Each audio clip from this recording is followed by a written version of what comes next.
Hi everyone, states of matter कर रहे थे। लास्ट लेक्चर में हमने बॉयल्स लॉ को फिनिश किया था। गैस लॉज में नेक्स्ट है चार्ल्स लॉ। चार्ल्स लॉ, यह Charles law volume temperature relation को बतलाता है। Volume temperature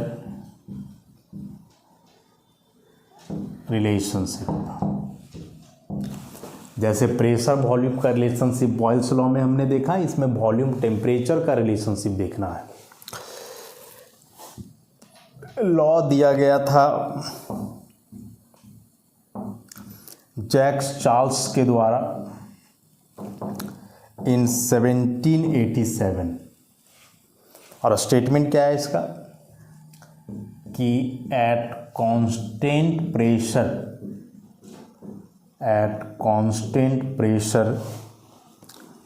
the volume of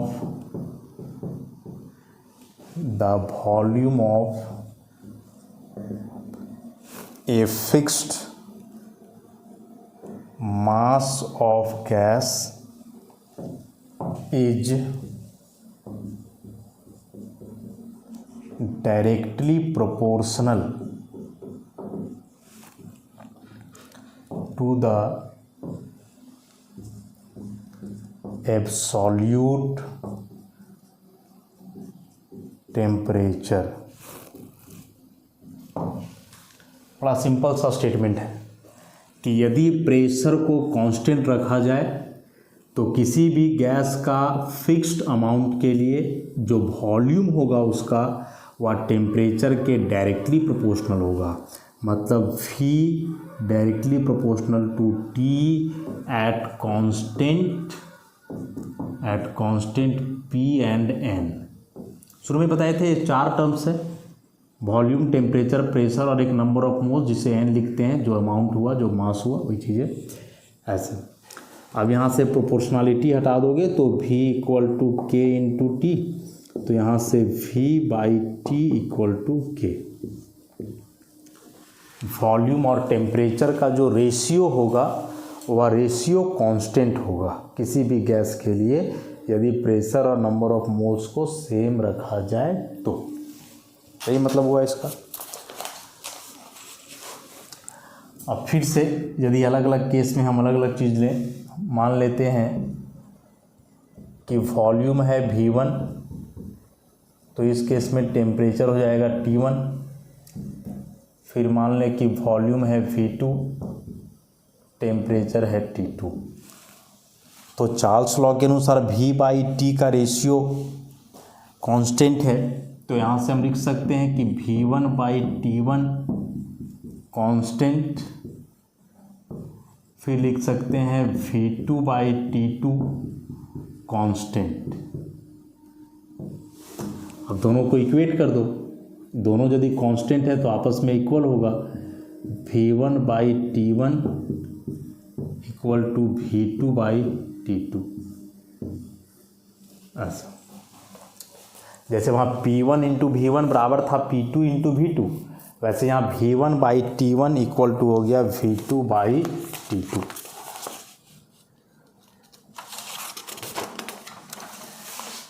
अब यही चार्ल्स लॉ का एक अल्टरनेटिव फॉर्म भी है, उसे समझेंगे। हालांकि मतलब दोनों का एक ही आएगा।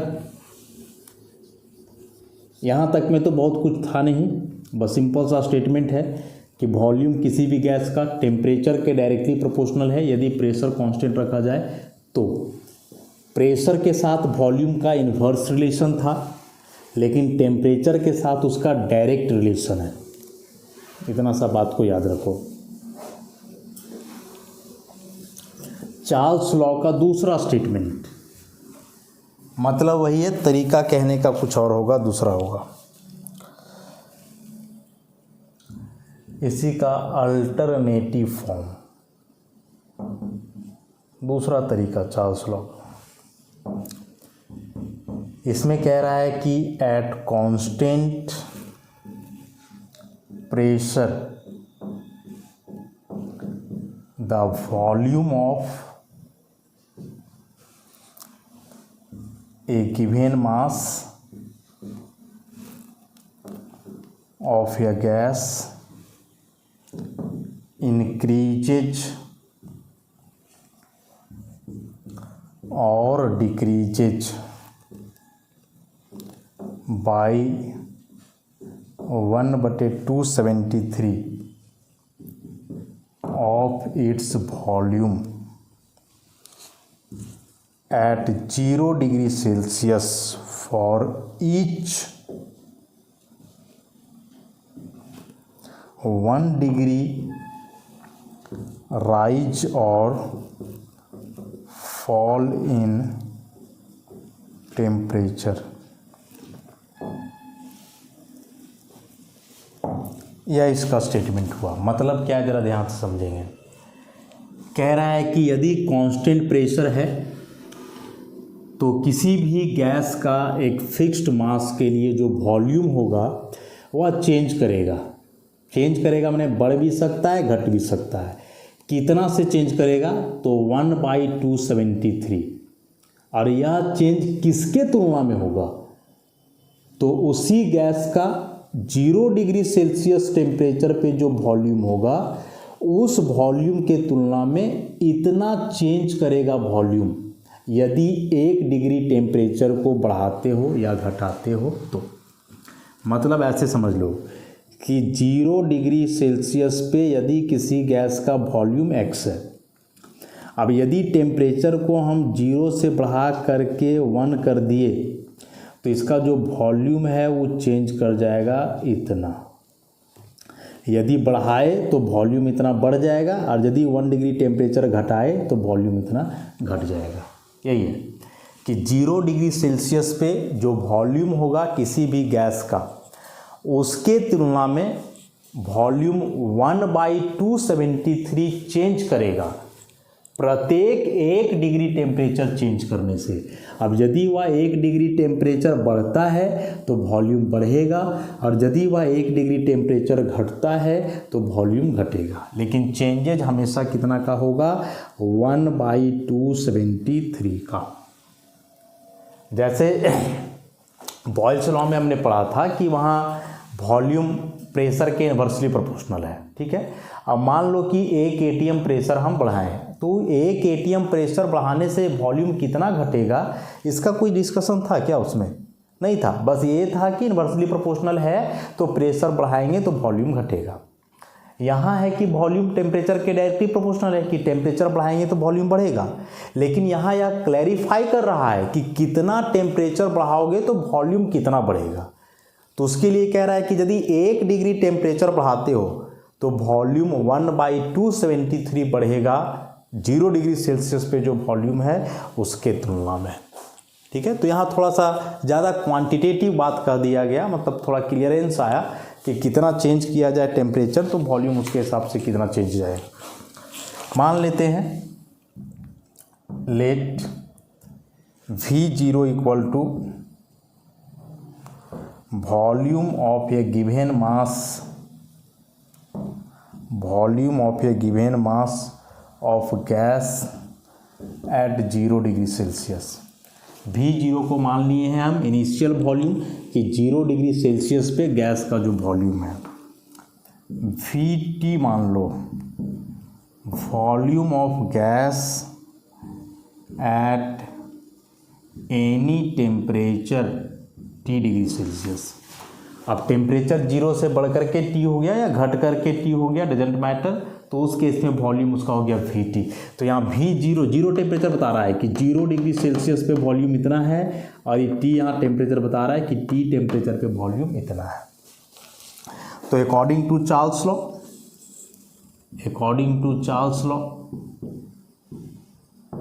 लॉ क्या कह रहा है, बगल में स्टेटमेंट हमने लिखा है कि for 1 degree rise in temperature volume increases कितना, तो इनिशियल वॉल्यूम का 1/273। वही बात तो इधर हम समझाए थे कि 0 डिग्री सेल्सियस पे वॉल्यूम यदि x है तो 1 डिग्री बढ़ाने से वॉल्यूम इसका 1/273 चेंज करेगा। तो यहाँ मान लिया है कि 0 डिग्री सेल्सियस पे वॉल्यूम भी 0 है, तो टेम्परेचर बढ़ गया है 1 डिग्री, तो वॉल्यूम हो गया V0 इंटू 1/273। तो ऐसे यदि मान लो T डिग्री बढ़ा, for T degree rise in temperature, तो वॉल्यूम कितना बढ़ेगा, वॉल्यूम इंक्रीजेज कितना, तो V0 इंटू 1/273 इंटू T, ऐसे ही ना होगा। अरे 1 डिग्री बढ़ा तो V0 को 1/273 से मल्टीप्लाई करा हमने, 2 डिग्री बढ़ता तो 2 इंटू 3 डिग्री बढ़ता तो 3 ऐसे हो जाता। वैसे ही T डिग्री बढ़ रहा है तो T से मल्टीप्लाई कर दिए हम लोग। तो यह हुआ increase in volume. Initial volume था V0, तो जब यहाँ हम लिखेंगे कि T डिग्री सेल्सियस पे वॉल्यूम कितना हुआ तो कैसे निकलेगा, इसी को यदि हम ऐसे निकालना चाहे, volume at T degree Celsius मतलब VT, तो initial volume plus increase in volume. Initial volume मतलब वॉल्यूम एट 0 डिग्री सेल्सियस, तो इनिशियल वॉल्यूम हम माने हुए हैं V0, बढ़ा कितना है, तो V0 into T/273, V0 common ले लो तो यहाँ बचेगा 1 प्लस और यहाँ हो जाएगा T/273 ऐसा। तो यहाँ से ही VT निकल गया, V0 1 plus T/273, this is the relation. नहीं समझ में आया हो तो एक बार फिर से इसे हम रिपीट करते हैं, ध्यान दोगे। मान लिए हम कि किसी भी गैस के लिए 0 डिग्री सेल्सियस पे जो वॉल्यूम है वह V0 के बराबर है। कोई दूसरा टेम्परेचर है T डिग्री सेल्सियस, वहाँ उसका वॉल्यूम भी T है। अब चार्ल्स लॉ का कहना है कि यदि तुम 1 डिग्री टेम्परेचर बढ़ाते हो तो वॉल्यूम बढ़ेगा इनिशियल वॉल्यूम का इतना। तो इनिशियल वॉल्यूम V0 था, उसमें 1/273 से मल्टीप्लाई कर देंगे, तो 1 डिग्री टेम्परेचर बढ़ाने से वॉल्यूम उतना बढ़ा। तो 2 डिग्री बढ़ाएंगे तो उसको 2 से मल्टीप्लाई करोगे, 3 डिग्री बढ़ाओगे तो 3 से, तो जब T डिग्री बढ़ाएंगे तो मल्टीप्लाई हमने कर दिया T से। मतलब कि यदि किसी भी गैस के लिए हम T डिग्री टेम्परेचर बढ़ाते हैं, T वहाँ कुछ भी 1 डिग्री 2 डिग्री 5 डिग्री 10 डिग्री कुछ भी हो सकता है, तो वॉल्यूम उसका इतना बढ़ रहा है। तो this volume is increase in volume on increasing the temperature T। तो अब यदि हम निकालेंगे कि T पे वॉल्यूम कितना है VT, तो ऐसे ही करोगे कि शुरू में जो वॉल्यूम था उसमें जोड़ोगे जितना वॉल्यूम बढ़ा। जैसे शुरू में मान के चलो तुम्हारे पास 1 लाख रुपया है, कोई काम करने से पैसे बढ़ा 60,000, तो अब टोटल पैसा कितना बचा, तो शुरू में जितना था प्लस जितना बढ़ गया काम करके। वैसे यहाँ है कि शुरू का वॉल्यूम V0 था और टेम्परेचर बढ़ाने से वॉल्यूम इतना बढ़ा, तो दोनों को ऐड करेंगे तब तो हमें फाइनल वॉल्यूम मिलेगा T पे। अब यहाँ से V0 कॉमन आ गया था तो इतना आ गया रिलेशन, ठीक है। अब इस रिलेशन के आधार पे जो है हम ग्राफ प्लॉट करेंगे, और ग्राफ प्लॉट करके क्या कंक्लूजन आएगा उसे ऑब्जर्व करेंगे। Charles law.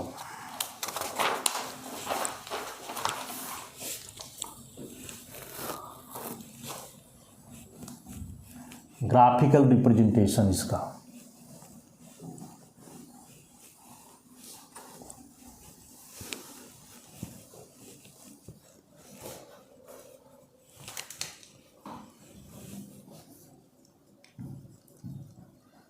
Graphical representation.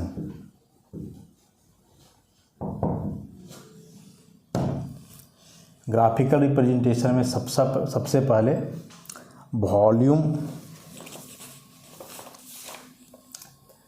Versus temperature at constant pressure.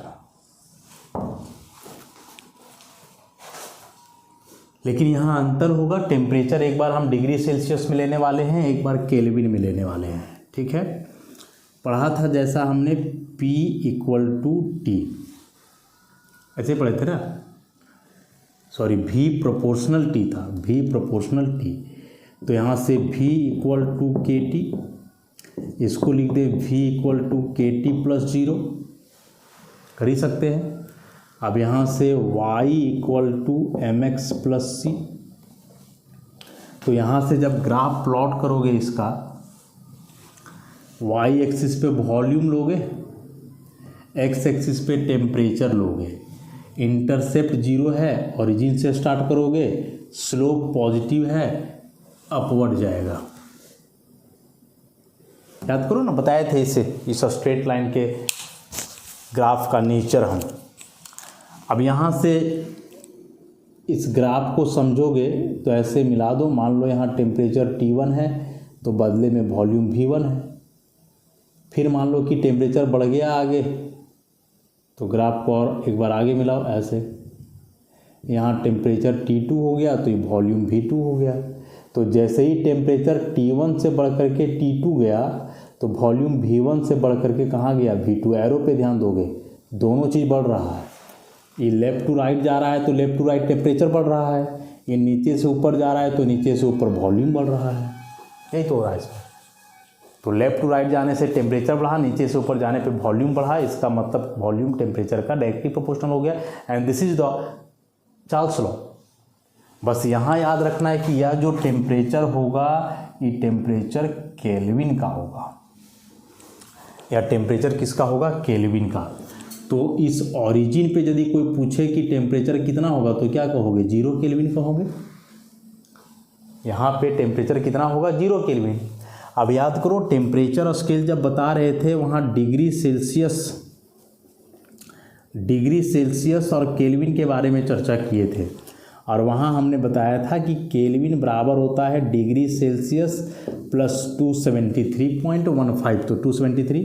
तो यहाँ से जब डिग्री सेल्सियस को लिखोगे तो केल्विन में तुम्हें माइनस करना होगा ना, 273 केल्विन में माइनस करना होगा 273। तो यदि यहाँ 0 केल्विन है, यदि यहाँ 0 केल्विन है तो इसी को तुम डिग्री सेल्सियस में लिखोगे, तो डिग्री सेल्सियस में 0 - 273 तो कितना आ जाएगा, -273 डिग्री सेल्सियस। तो यदि यही वाला ग्राफ हम डिग्री सेल्सियस में प्लॉट करें तो क्या नेचर आएगा ग्राफ का, ज़रा ध्यान से समझना, क्या नेचर आएगा ग्राफ का।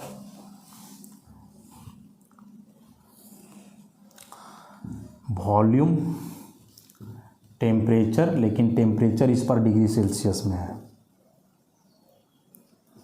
एकदम ध्यान से देखोगे, जहाँ टेम्परेचर 0 केल्विन है वहाँ अब वही टेम्परेचर हो जाएगा -273। अब इसमें कर्व को हम ओरिजिन से स्टार्ट किए क्योंकि ओरिजिन पे यहाँ 0 था, समझ रहे हो, ओरिजिन पे हमेशा 0 ही होता है। तो यदि तुम यहाँ ओरिजिन कंसिडर कर रहे हो तो ऑब्वियसली यहाँ तुम्हें 0 डिग्री सेल्सियस लेना होगा, लेकिन यहाँ हम देख रहे हैं कि 0 केल्विन बराबर है -273 का। तो इसका मतलब ये जो -273 तुम लेने वाले हो वो किधर लोगे, 0 से राइट तो जाएगा नहीं, क्या किधर तो प्लस में हो जाएगा वैल्यू, इधर लेना होगा, इधर लेना होगा। मान लो यहाँ ले लेते हैं -273। तो यदि यह ग्राफ यहाँ 0 केल्विन को टच कर रहा था तो वही स्ट्रेट लाइन वाला ग्राफ अब टच करेगा -273 डिग्री सेल्सियस को यहाँ, और अब जो इसके लिए ग्राफ होगा वो कुछ ऐसा होगा, ऐसा जाएगा। अंतर समझ में आ रहा है। 0 केल्विन था तो ओरिजिन से शुरू हुआ, अब 0 केल्विन को डिग्री सेल्सियस में हमने कन्वर्ट किया तो इतना आया।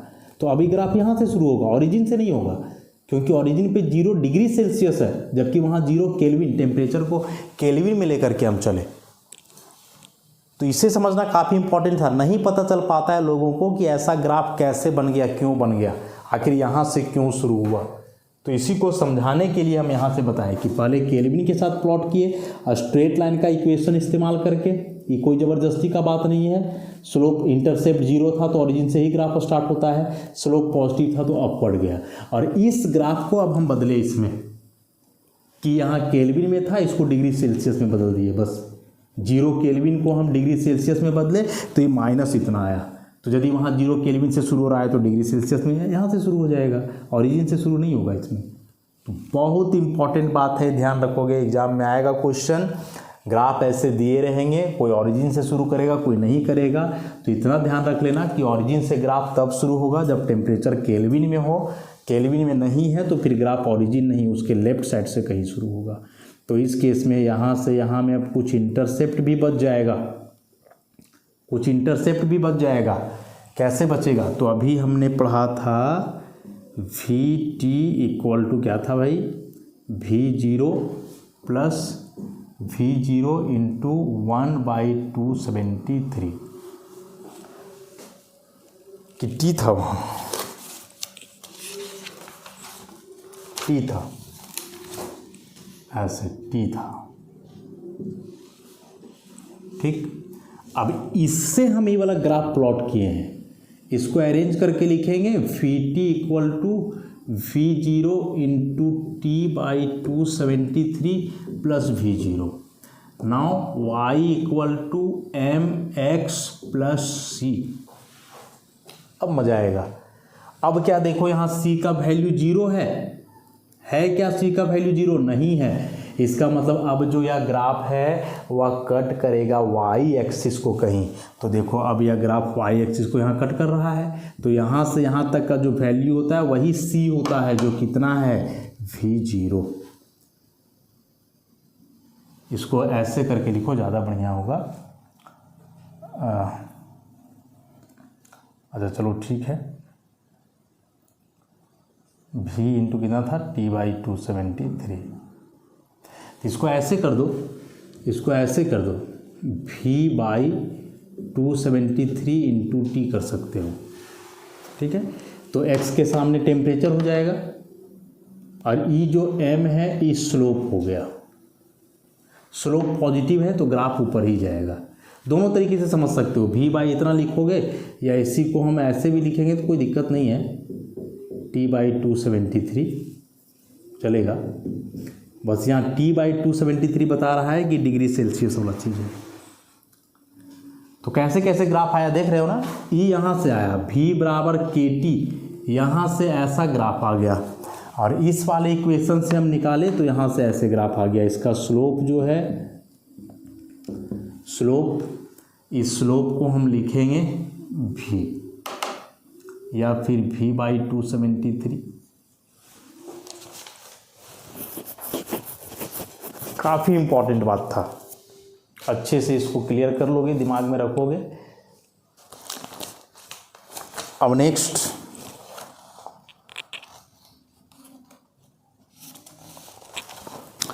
अच्छा यहाँ से एक बात नोट करने वाला है कि यह जो टेम्परेचर था -273 डिग्री सेल्सियस, जब टेम्परेचर इतना हुआ, इतना मतलब 0 केल्विन हुआ, तो उस केस में यह जो वॉल्यूम का ग्राफ है वो आकर के मिल जा रहा है इस एक्सिस को, मतलब यहाँ वॉल्यूम कितना हो गया 0।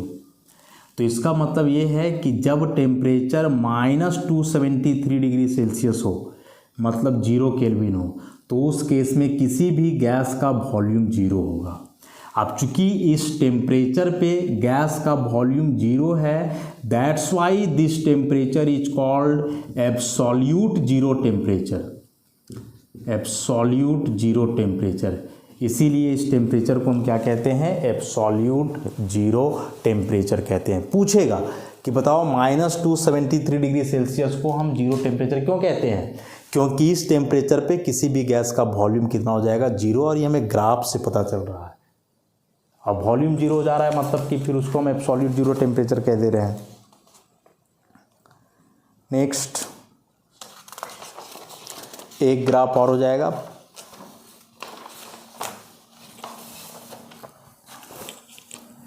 एक ग्राफ और।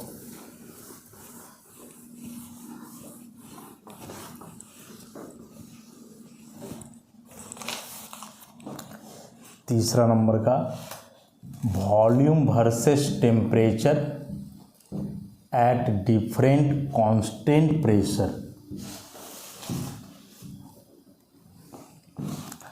टेम्परेचर डिग्री सेल्सियस में हम ले रहे हैं, इधर वॉल्यूम है लीटर में, डेसीमीटर क्यूब में। अब जब डिग्री सेल्सियस में लोगे तो हम देखें कि डिग्री सेल्सियस में ओरिजिन पे 0 डिग्री सेल्सियस नहीं होगा, ओरिजिन पे 0 डिग्री सेल्सियस नहीं होगा, यहाँ तो 0 केल्विन होता है, 0 डिग्री सेल्सियस नहीं होगा। ठीक है, तो मान लेते हैं हम कि यहाँ कहीं है 0 डिग्री सेल्सियस, तो यहाँ मान लो कि -273 डिग्री सेल्सियस। तो डिग्री सेल्सियस में ले रहे थे तो ग्राफ तो शुरू हो रहा था यहाँ से ना, -273 से, तो यहाँ से अलग अलग ग्राफ शुरू होगा। एक ऐसा प्रेशर के लिए खींच दो, एक ऐसा खींच दो, एक ऐसा खींच, तीनों अलग अलग प्रेशर पे है, P1 P2 P3, और यहाँ कह रहा है कि P1 से ज़्यादा होगा P2 और इससे ज़्यादा हो जाएगा P3। मतलब जितना ज़्यादा टेम्परेचर होगा प्रेशर का कर्व उसी की तरफ जाएगा, प्रेशर भी उतना ज़्यादा होगा। तो ये टेम्परेचर की तरफ ज़्यादा, तो ई वाला आ गया ना, ये टेम्परेचर एक्सिस से ज़्यादा नज़दीक है। तो यदि टेम्परेचर लेफ्ट टू राइट बढ़ रहा है तो फिर एक्सिस के नज़दीक जो होगा वो सबसे ज़्यादा प्रेशर होगा। प्रेशर टेम्परेचर एक दूसरे का डायरेक्ट होता है, डायरेक्टली प्रोपोर्शनल है दोनों में जो रिलेशन है, आगे हम पढ़ेंगे। इसलिए यहाँ P3 को सबसे ज़्यादा लिखा गया है, फिर P2 और सबसे कम P1। और जब ऐसे वॉल्यूम और टेम्परेचर के बीच ग्राफ प्लॉट किया जाए कांस्टेंट प्रेशर पे, तो इसे हम आइसोबार्स कहते हैं। इसे हम क्या कहते हैं? आइसोबार्स कहते हैं। ठीक है, ग्राफ रटना नहीं है, समझना है। नहीं समझ में आ रहा है तो चीज़ों को रिपीट करके देखोगे, पढ़ोगे, डेफिनेटली समझ में आएगा। बस इन इक्वेशन को थोड़ा ध्यान में रखना होगा, नहीं कहीं मिलेगा, कोई बुक में नहीं है ऐसा जो क्लियर करके बताया हो कि ग्राफ का नेचर कैसे इस तरह से आ गया। इसलिए इसको बताया जा रहा है, ध्यान से पढ़ोगे तो क्लियर हो जाएगा कंसेप्ट। और एक ही कि कौन P1 P2 P3 होगा, तो इसके लिए टेम्परेचर हम देख रहे हैं लेफ़्ट टू राइट बढ़ रहा है तो टेम्परेचर प्रेशर के प्रोपोर्शनल है, तो प्रेशर जो टेम्परेचर के नज़दीक हुआ वो हाईएस्ट प्रेशर होगा। बस इतना बात याद रख लेना था। ठीक है, तो आज के लिए हम लोग इतना ही रखें। नेक्स्ट लेक्चर में आगे बढ़ेंगे और थोड़ा सा चार्ल्स लॉ का प्रैक्टिकल सिग्निफिकेंस देख करके कंटिन्यू करेंगे। धन्यवाद।